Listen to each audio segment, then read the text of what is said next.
Fine. Okay, everybody?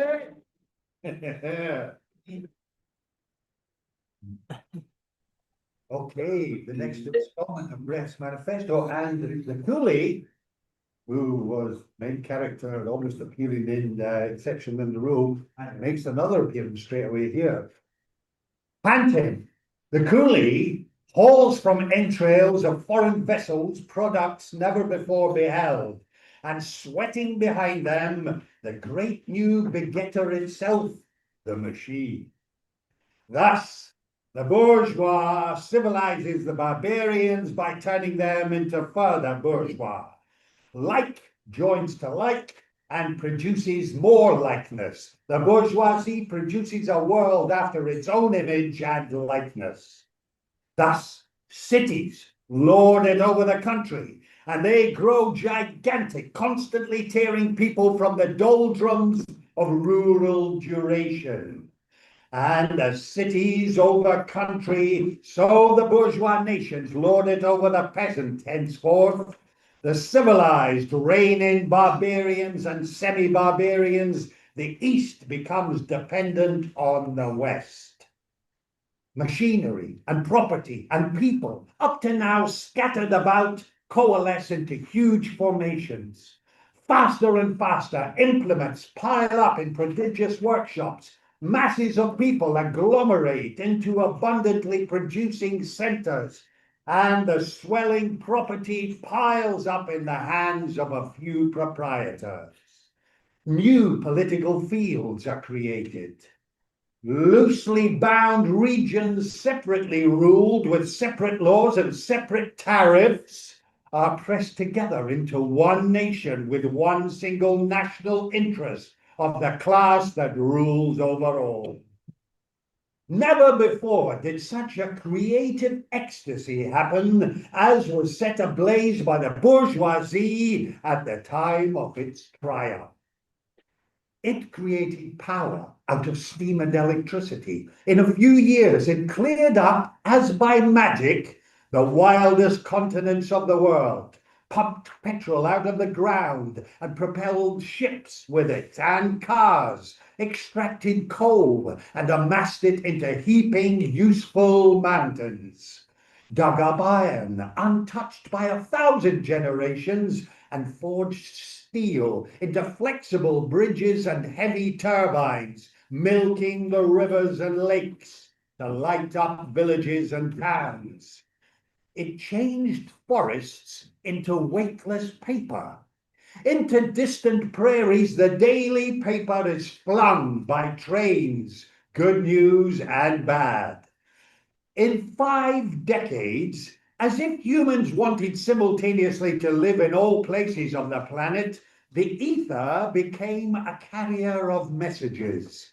And now the first people rise up in steerable aircraft above the earth. No dream had ever shown to humanity that such forces slumbered in its formative womb, nor such liberations. This gigantic creation of goods was confined and fettered by aristocracy's mortmain and its state of absolute kings. Wrathfully, the bourgeoisie exploded its fetters. Like unto hurricanes arise the creative forces and shatter ancient power, supposed eternal. Other classes, yesterday servile, tear up the property deeds, codes of laws and ledgers of debtors, laughing at senile rights. Ruling opinions were always the opinion of rulers. They follow the ruler's downward path, for the flight of thinking must follow such tempests. They force the thoughts of people down to the ground, or wheel them forcibly round to other flight paths. Right is no longer right. Wisdom not wise. All is other. The temples had seen and defied 1,000 seasons change when they tumbled down into dust, shaken by the victor's step. But in those left standing, the god's countenance changes. La, the old ones wondrously look like the rulers today. Huge are the changes occasioned by new creative forces.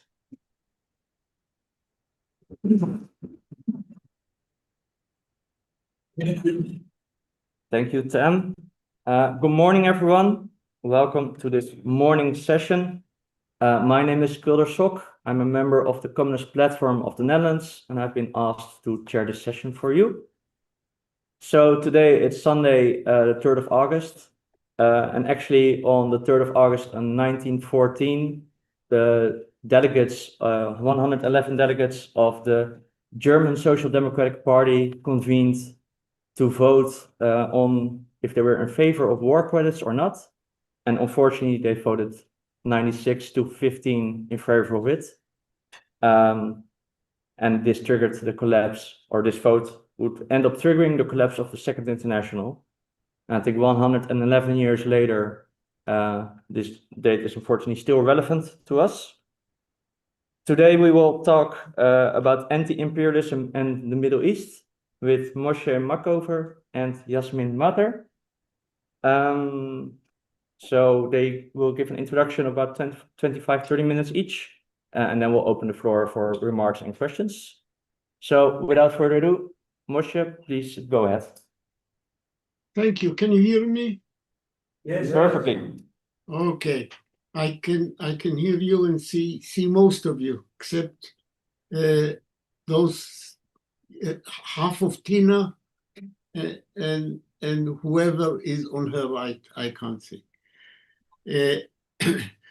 Thank you for inviting me. I've decided that this session should be introduced by a general theme, and that is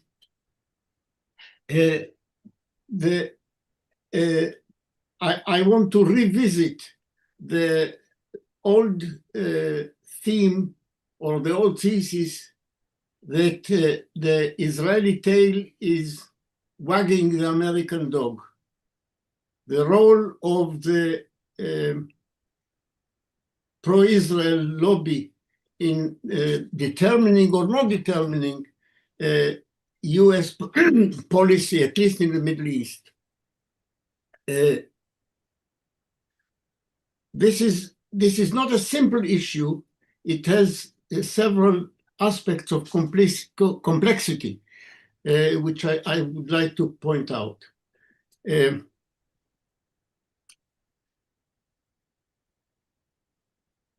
The obvious fact is that the pro-Israel lobby in the United States is extremely powerful.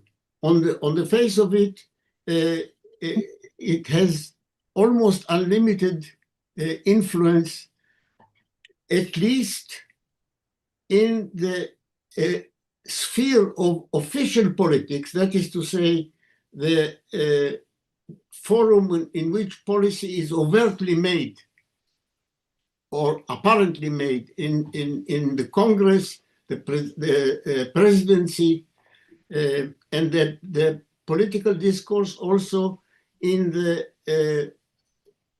public discourse of the mainstream press. This excludes, and this is an important exclusion, this excludes the informal media, which is acquiring greater influence or greater importance in recent years, because a lot of people get their political interaction not from the mainstream media, not from the press or even television, but from the social media. In this sphere, the influence of the pro-Israel lobby is still important, but not so exclusive as in the more official spheres that I mentioned before. The question that I want to raise is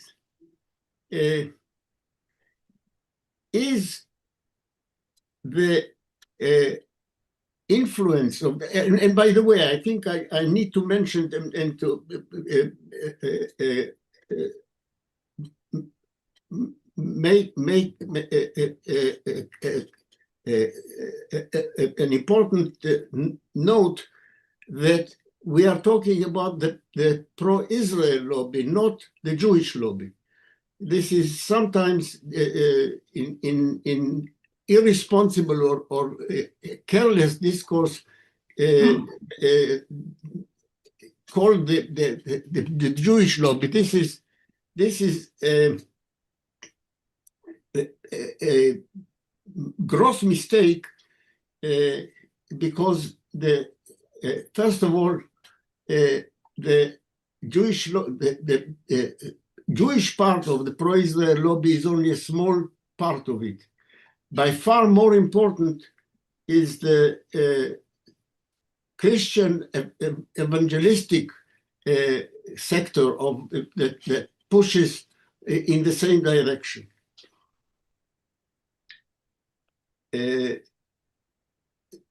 The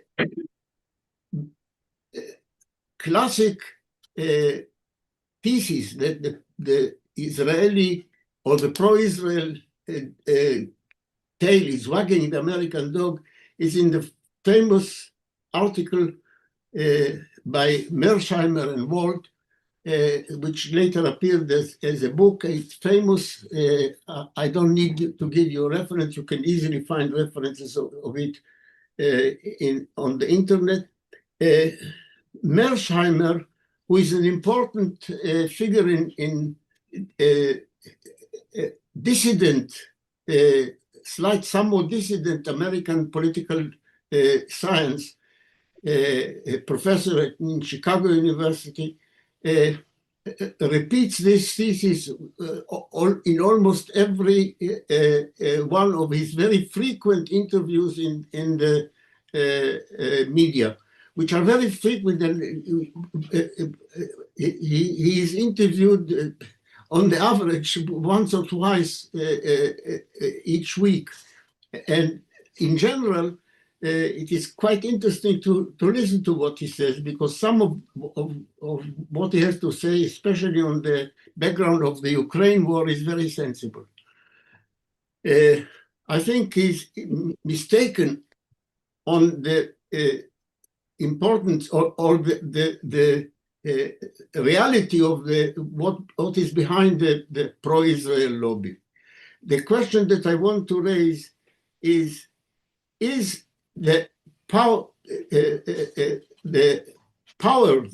the ostensible, the evident power of the Israeli lobby the root cause, or is that actually enabled by something that lies behind it? That is to say, is the pro-Israel lobby the source of its power, or is the power granted to it by something that lies behind it? And I want to argue for the latter. And a secondary question that I want to raise, the ITWAD, Israeli tail wagging the American dog, ITWAD thesis asserts that the lobby makes US policy do things that are against US interest. And I want to raise the question, is this really true? That is to say, the whole ITWAD thesis relies on the idea that the pro-Israel lobby somehow compels or coerces the US policymakers to act against the interests of the United States itself. This is a very extreme thesis, and I want to examine to what extent this is true. the first question that I want to raise is the following. It is true that the pro-Israel lobby is dominant in the spheres that I mentioned, that is to say the official policymaker arena sphere, in the sphere of official mainstream public discourse, the main important press and television media, but certainly the ruling class, I mean, has other spheres of power that are not represented officially in these in these spheres that I mentioned. In other words, focuses of power that lie behind it. Why, if the influence of the if the Itwad thesis is correct, then surely you would have some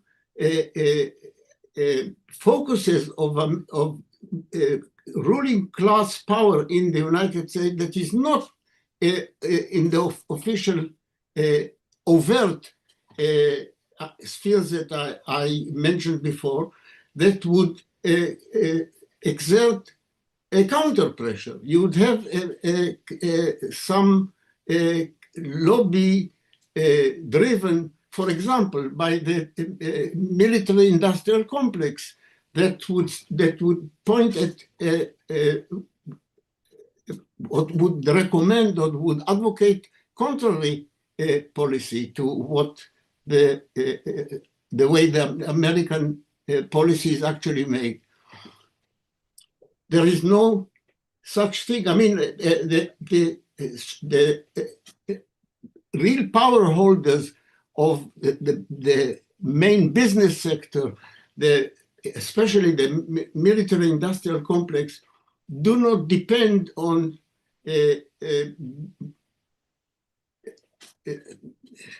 public opinion. I mean, they can have their own influence in forming public opinion. You don't get anything emerging from the military industrial complex that says, look, I mean, the policies recommended by the pro-Israel lobby is wrong, is against our interest. You meet no such thing.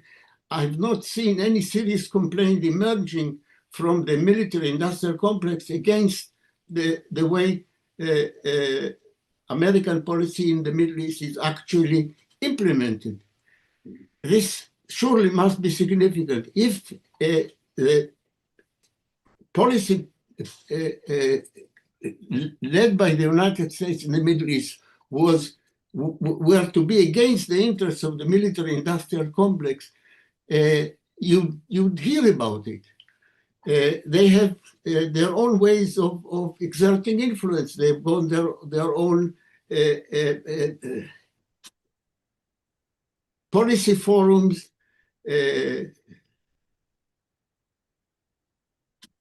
and so on, through which they could project an alternative view. There is no such thing.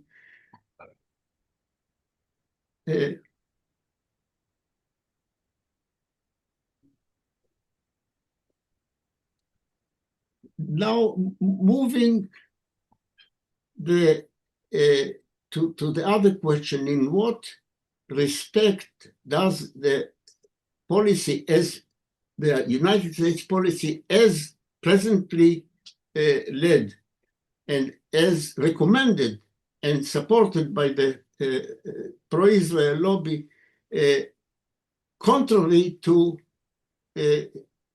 can you point to any specific instance in which the policy as currently led is against some evident American interest in the Middle East? Well, actually, a few days ago, I listened to one of these very interesting interviews by John Mersheimer. I will put the link on the chat.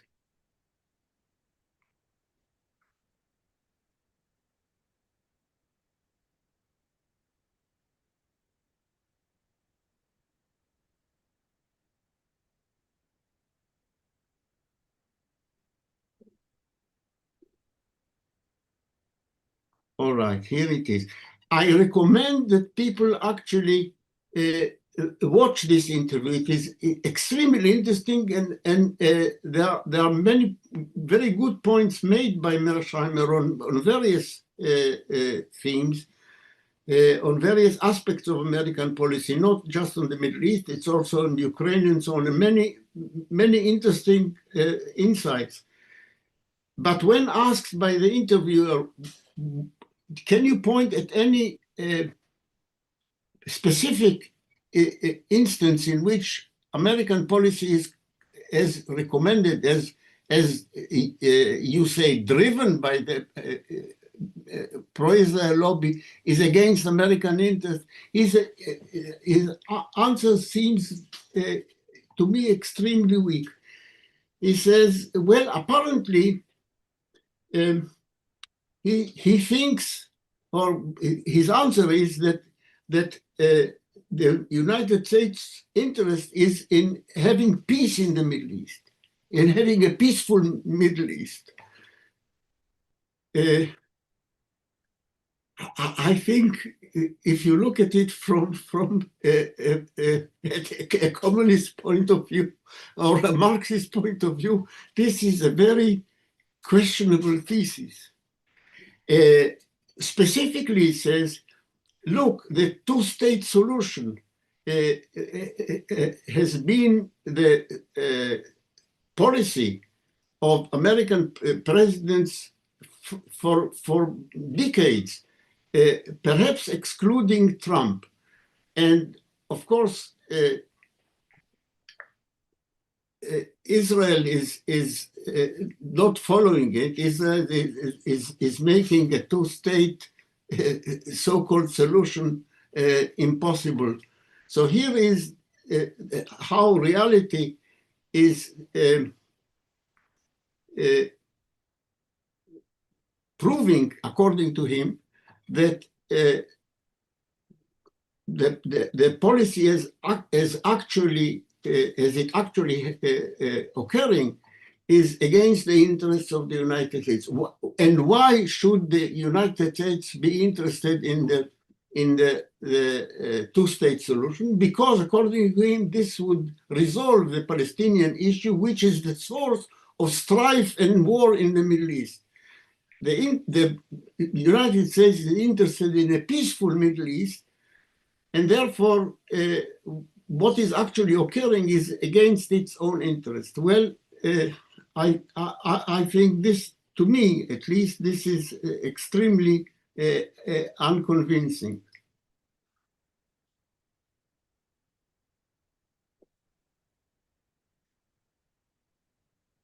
Now I'd like to move to the positive aspect of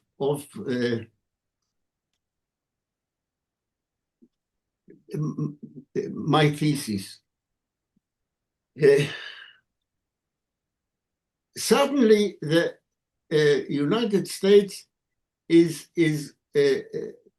linked by very strong alliance with the state of Israel. That is an evident fact that is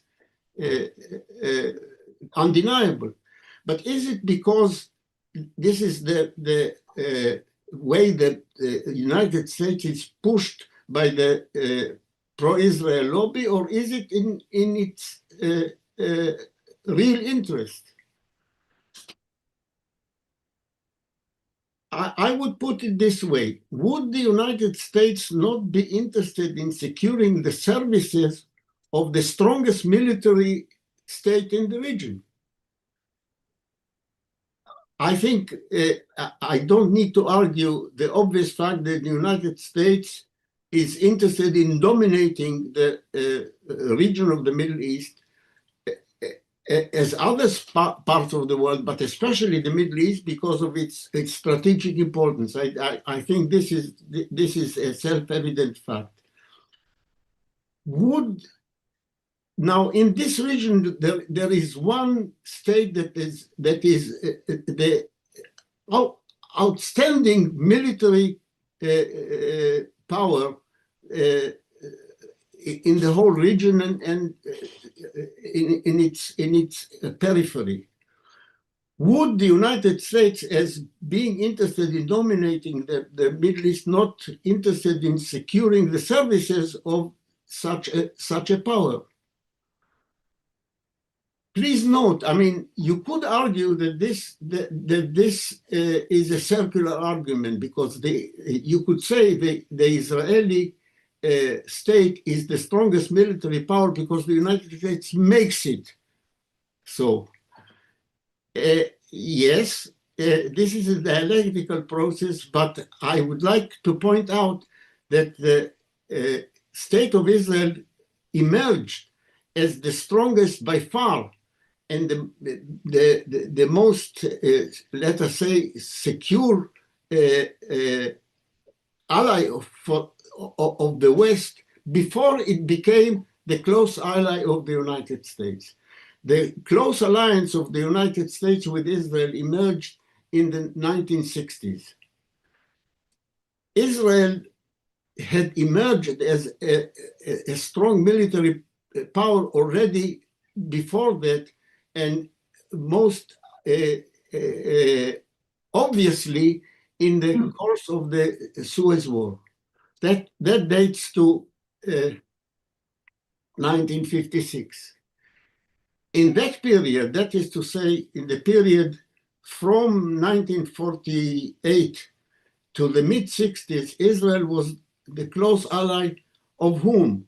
Not of the United States, but the main, let us say, local deputy of France, because France was then interested in dominating the Middle East. Of course, France was a declining power and it was displaced. But so long as it tried to dominate the Middle East, it chose Israel as its favorite local ally. And this was expressed in the Suez campaign. What happened in the Suez campaign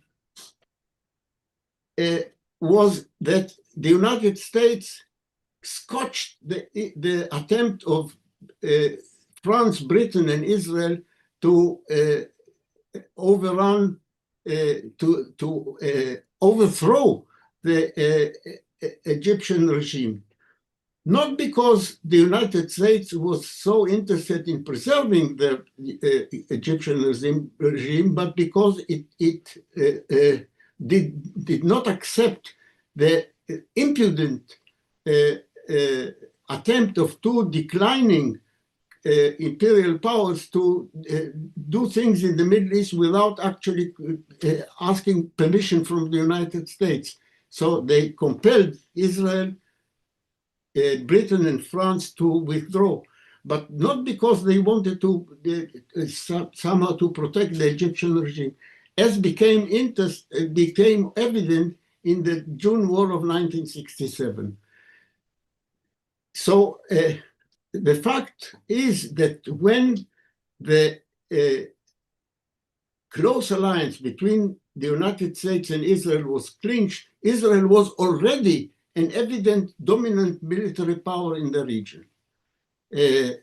Despite the fact that it had to withdraw, it proved its military competence in the course of the Suez War. It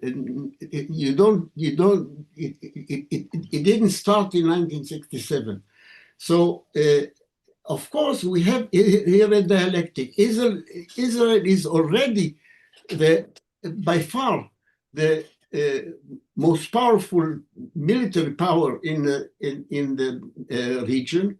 It is a selling point for the alliance with the United States. The United States is interested in securing the services of this strong military power, regional military power. And of course, it is also interested in making it stronger. If you have a deputy in a region, if a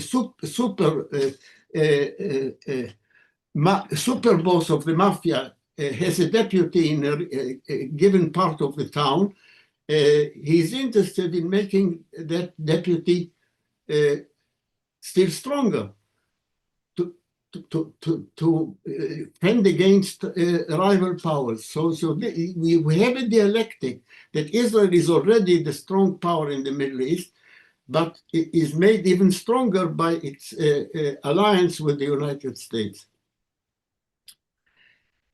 I want to end by making 3 points. The importance of the Israeli lobby is to counter possible pressure coming from public opinion, challenging the present policies of the United States in the region. In this, it has been so far very effective. Its effectiveness is being somewhat eroded by the surge in public opinion, which is contrary to official policies of the United States. There is also a very important ideological glue that makes the alliance between the United States and its regional deputy, Israel, stronger, which helps to, as it were, cement it. And this is, I would say, the feeling, it is called the sharing of values. Israel shares their democratic values. This is how it is presented in the official press. Israel and the United States share the values. They share the particularly democratic values, but they share the background of being colonial projects, emerging in a project of colonization in which the colonizers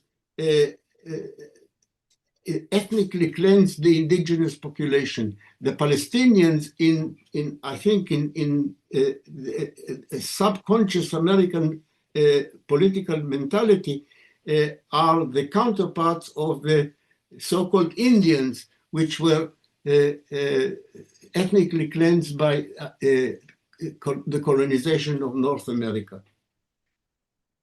The last point that I want to make is that the license given by the United States to Israel to do as it wishes extends to the Middle East and especially to the Palestinian issue. It does not extend to other more remote spheres. For example, it does not extend to Iran. I think it is noticeable that in the recent attack on Iran, the United States and Israel diverged. Israel obviously was interested in perpetrating regime change in Iran. This was obvious from the expressions of Netanyahu. The intervention of the United States actively in the war, although unprecedented, was very limited to 1 day. And then even Trump, who went further in this direction than any previous administration, then says stop. And the stop, if you read the Israeli press, it's clear that he imposed the end of the war. It was a 12-day war, whereas Netanyahu obviously was interested in a very prolonged conflict, ending hopefully from his point of view in regime change and the fragmentation of the Iranian state itself. Trump was interested in using military power as his wont in a mafia style one shot pressure, but leading from his point of view to a negotiated arrangement with Iran. The next test point will be Syria.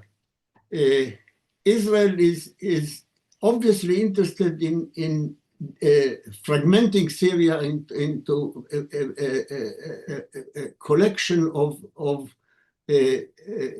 chaotic regions. Trump has indicated that he's interested in Jolani, or as his real name is Shara, dominating Syria. How this pans out will it remains to be seen. It is also remains to be seen. I mean, until very recently, the obvious direction of American policy was like Israeli policy, directed into keeping Syria divided and chaotic. But Trump seems to be heading in a different direction. How this pans out remains to be seen. I stop here.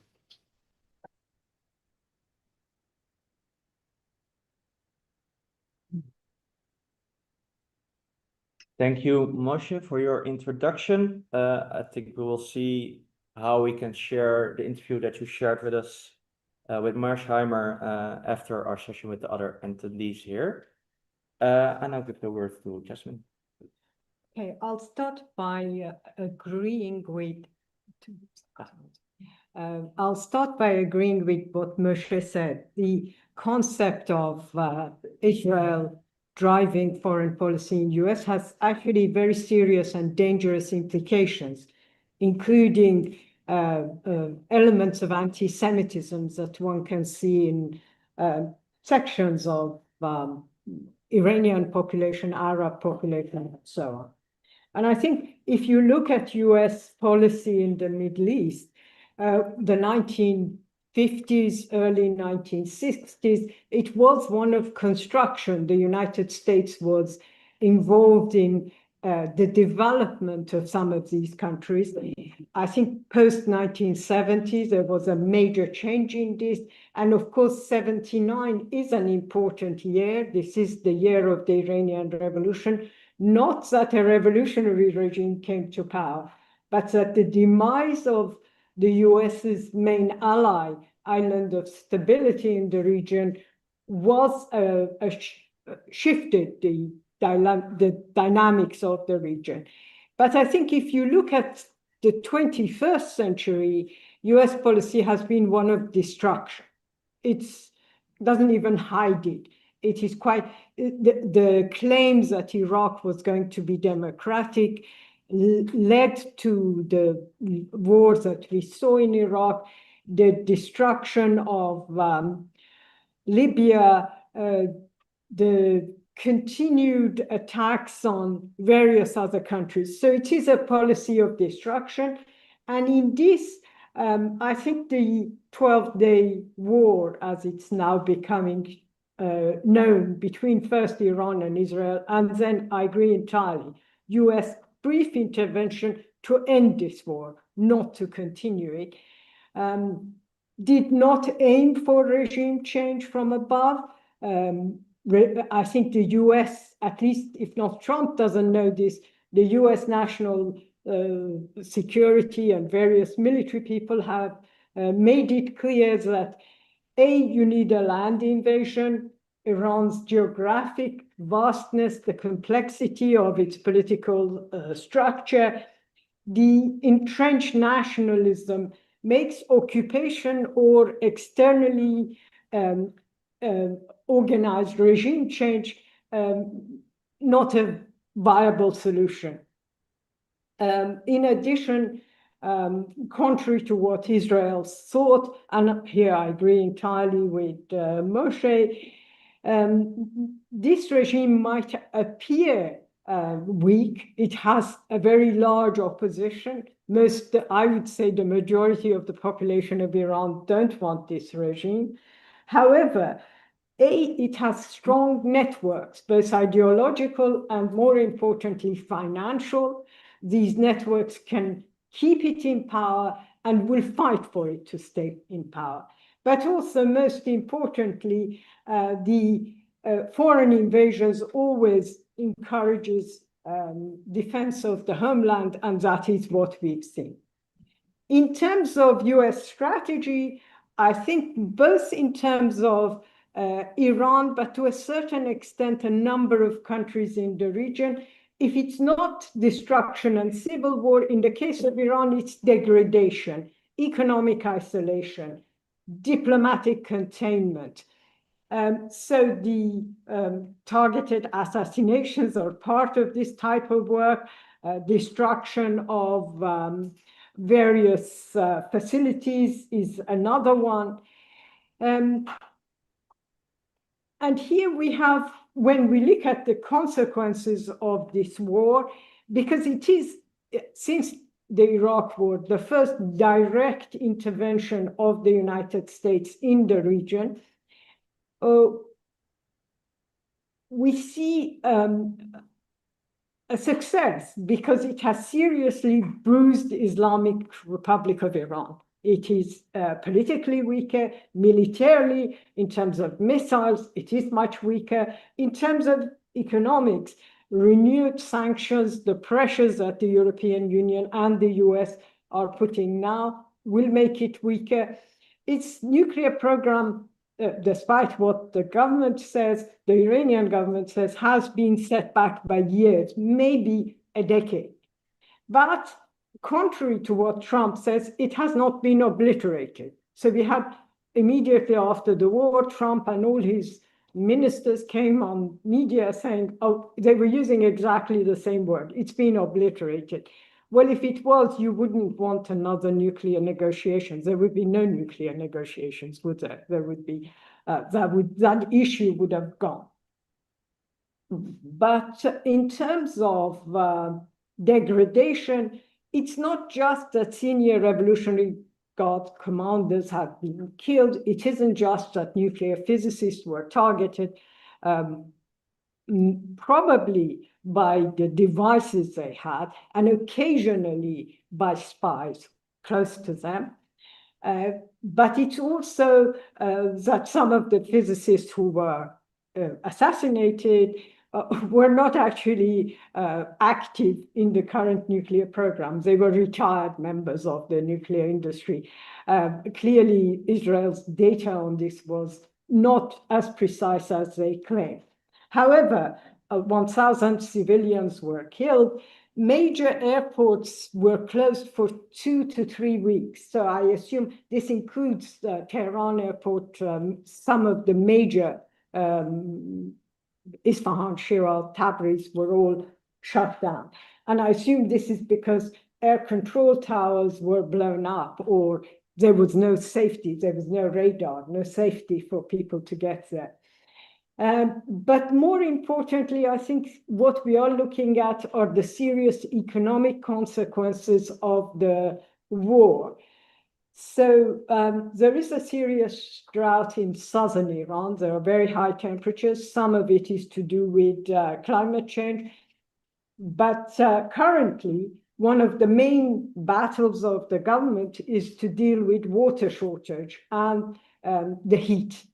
And the absence of electricity, so again, it's an infrastructure attack, so presumably a lot of power generation centers were destroyed.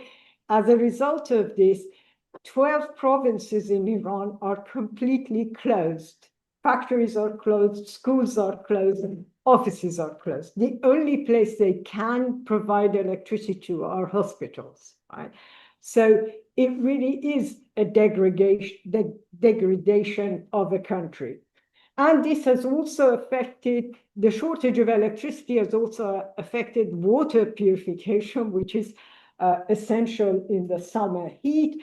And we are seeing despite the fact that the population rallied to save the country, we are again seeing opposition to the regime in terms of its mismanagement of distribution of basic resources like water, like electricity, and these are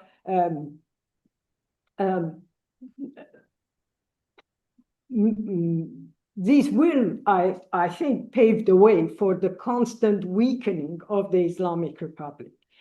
Now, the title of the talk is What is Anti-Imperialism in the Middle East? And I want to briefly look at some aspects of what sections of those claiming to be anti-imperialist are saying or are presenting to the Iranian population. So on the Iranian left, we have some people who are completely supportive of the BRICS. They are saying the solution for Iran is to join Russia and China and become part of BRICS and give up on the West. And these are the people who are also saying in not collaboration, but echoing the voice of sections of the Islamic Republic's most conservative factions, that Iran should develop a nuclear bomb. Now, this is called the axis of resistance, not to be confused with the axis of resistance outside Iran. So don't confuse it with Syria, Iran, Hezbollah. Inside Iran, these people call themselves the axis of resistance. It includes ex-Maoist and former supporters of the Soviet Union, who until very recently would have actually maybe fought each other in the streets or even maybe shoot at each other. And yet now they are all in this coalition. There is no reason to think that China has any interest in this. China did not get involved in this war. Most seriously and most importantly, Iran's rulers, and here we can't just talk of a clerical regime. It's a regime that has secular, civilian, capitalist support. It's not just the Ayatollahs. I know very often in my articles are changed to put the Ayatollahs. It's not just that. It's a state which has secular forces, capitalists, and clerics, all of them supporting one system. All of these people are much more pro-West. They're inherently pro-West. Their capital is in the West. Whatever they've stolen in terms of the billions of dollars, pounds that they've stolen, are in Western banks. Their relatives are in the West. They are not putting their money in China. They're not interested in China. So this idea, I mean, there are some very few conservative clerics who might have illusions about China or Russia coming to the help of Iran. That is not going to happen. And in fact, the Iranian regime since the late 1980s, if not the early 1990s, had wanted to be pro-Western. It wanted to be pro-imperialist. It did what it could to help the United States in the two wars in Iraq and Afghanistan. It provided war plans for the US military on how to attack the Taliban. It was the US, with Bush's famous speech of axis of evil, that didn't want Iran as part of the coalition, as part of the, if you like, the war against terror and the war in Iran. The wars in Iraq and Afghanistan, contrary to US's wishes, did benefit Iran's Islamic Republic in creating allies in both countries that were closer to Iran than they were to other regional powers, such as Saudi Arabia.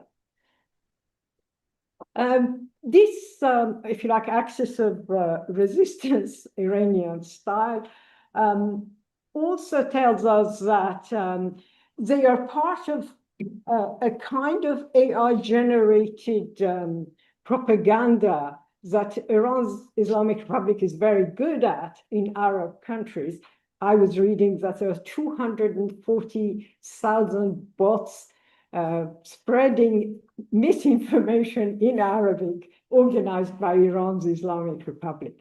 And how did they present the war? They presented the war as victory for Iran. So if you look in the Arab media, you will see these planes that, Israeli planes, US planes that Iran has apparently brought down. They are on the ground, they have been destroyed, right? And this is not true. If you know anything about AI, you realize this is not a real image. But these people, this axis of resistance, will repeat the kind of misinformation that the state puts, and China and Russia are the goals for these people. I think China is not interested at all in this. China is much more interested in continued access to cheap Iranian oil. It buys very cheap Iranian oil. Sanctions have created a situation where Iran can't sell to many people, and China can overcome this by using its own currency or digital currency. And it's not at all. And in fact, there are claims that China mediated to encourage US to end this war. Again, I think it was very much in the interests of the United States, and I agree entirely with Moshé here. It didn't want this war to continue. It had achieved what it wanted to do. We also have another, I mean, talking of anti-imperialism, we have another section of the left who tells the regime constantly to make concessions to US, to accept nuclear restrictions. And some of these, it includes quite reformist left, it includes people who have illusions about the leader of the Green Movement, Mousavi. He's now, after years of house arrest, has come out of house arrest to call for more political openness, a constituent assembly. Again,